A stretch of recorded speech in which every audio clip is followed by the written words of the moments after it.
Assalamualaikum warahmatullahi wabarakatuh. Saya Aji Ramatiara dari jurusan Elektro Unjani 19 kelas C. Nah, di sini saya akan menerangkan satu persatu tentang bab kemagnetan dari mata kuliah Fisika Dasar 2. Nah, dari fenomena-fenomena yang sering kita alami dari kehidupan sehari-hari, contohnya fenomena kemagnetan pada jarum di kompas. Nah, jarum di kompas tersebut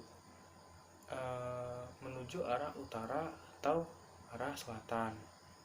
Lalu kelistrikan dapat dihasilkan oleh proses pada magnet. Nah, dan sebaliknya, kemagnetan dapat dihasilkan oleh proses pada listrik. Oleh karena itu, kelistrikan dan kemagnetan dapat dipandang sebagai suatu fenomena yang sekarang dinamai dengan elektromagnet. Nah, dari beberapa kemagnetan yang telah saya baca, ada banyak sekali gejala-gejala atau suatu fenomena lain tentang kemagnetan ini. Salah satu gejala kemagnetan yang dapat kita amati dengan mudah adalah tentang gaya antar kutub magnet permanen. Nah, dua kutub magnet yang didekatkan akan saling melakukan gaya. Nah, sifat gaya antar kutub magnet sebagai berikut.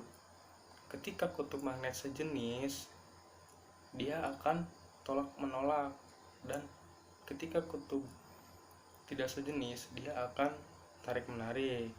Lalu, besarnya gaya tarik atau gaya tolak antar dua kutub berbanding lurus dengan kekuatan masing-masing dan berbanding dengan kuadrat jarak antara dua kutub.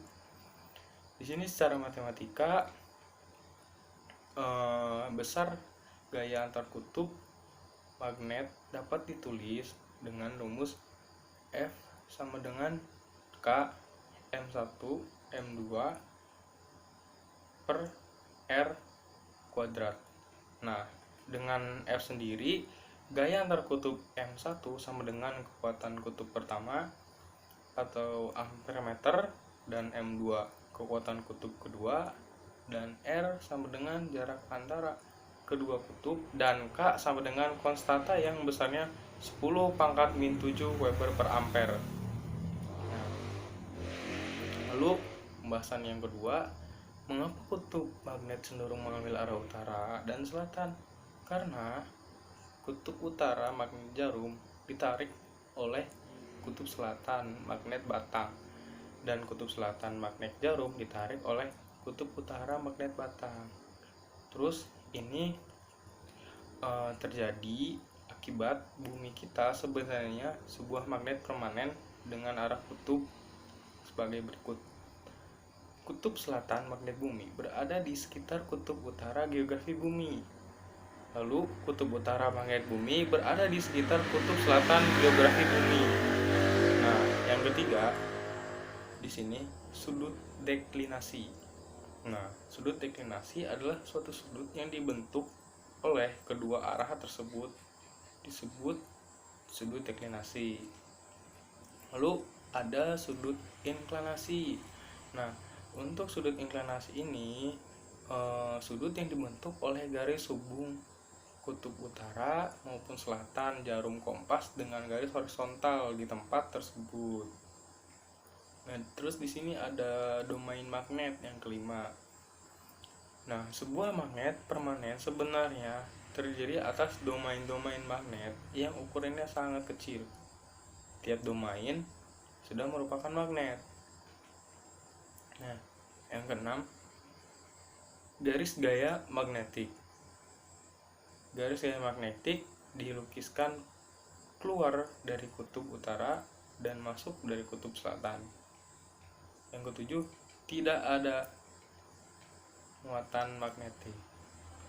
Kutub utara yang terpisah atau kutub selatan yang terpisah disebut muatan magnet karena tidak pernah ditemukan kutub utara atau kutub selatan yang terpisah. maka kita simpulkan tidak ada muatan magnet. Untuk yang ke-8 ini adalah medan magnet. Seperti pada definisi medan listrik, kita juga mendefinisikan medan magnet. Di sekitar suatu magnet dihasilkan medan magnet dengan sifat berikut. 1. Arah medan magnet sama dengan arah garis gaya magnet.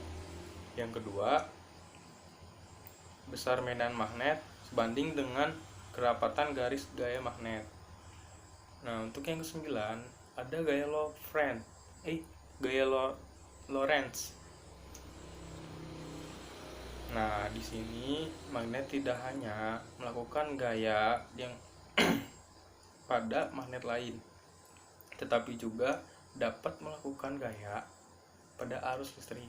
Jika kawat yang dialiri arus listrik ditempatkan dalam medan magnet, nah maka kawat tersebut mendapat gaya dari magnet. Besar dan arah gaya yang dialami kawat yang dialiri arus listrik dalam medan magnet diberikan oleh hukum Lorentz.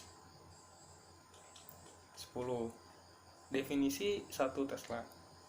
Nah, jika kawat dialiri oleh arus ampere dan panjang kawat yang dikenai medan magnet adalah 1 meter, maka besarnya medan magnet sama dengan 1 Tesla jika gaya yang bekerja pada kawat adalah 1 Newton. Yang 11, gaya Lorentz pada muatan yang bergerak.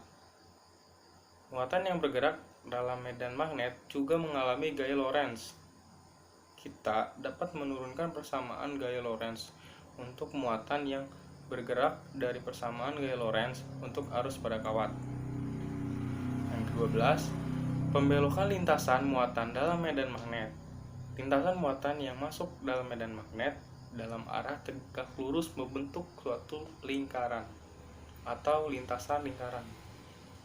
Yang ke-13, spektrometer massa.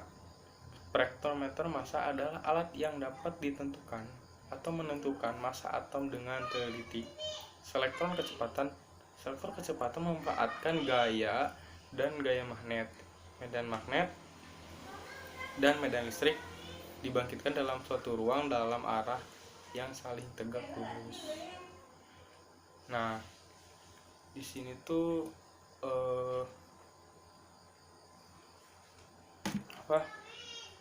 spektrometer massa tuh ada terbagi dua, yaitu selektron kecepatan yang tadi, terus sama spektrometer massa lengkap. Nah, bagi spektrometer massa lengkap yang mengandung elektron kecepatan yang mengandung medan listrik, dan medan magnet yang berarah tegak lurus, dan ruang pembelokan yang mengandung medan magnet saja. Nah, untuk yang ke-15, massa isotop. Alat ini mampu mengukur massa atom hingga perbedaan satu proton atau satu neutron. Nah, isotop adalah atom yang dalam intinya memiliki jumlah proton yang sama, tetapi jumlah neutron berbeda. Jadi isotop hanya berbeda dalam jumlah neutron, tetapi jumlah proton maupun jumlah elektron sama. Nah, untuk siklotron. Berikutnya, siklotron adalah alat yang mempercepat partikel kemudian dalam lintasan lingkaran. Siklotron yang pertama kali dibuat adalah siklotron elektron. Siklotron mempercepat muatan menggunakan medan listrik bolak-balik. Yang ke-17 ada efek Hall. Nah, dalam efek Hall tersebut terjadi suatu peristiwa terbentuknya benda potensial antara dua sisi material yang dialiri arus listrik. Ketika material tersebut ditempatkan dalam medan magnet yang arahnya tegak lurus, arah aliran muatan atau arah arus.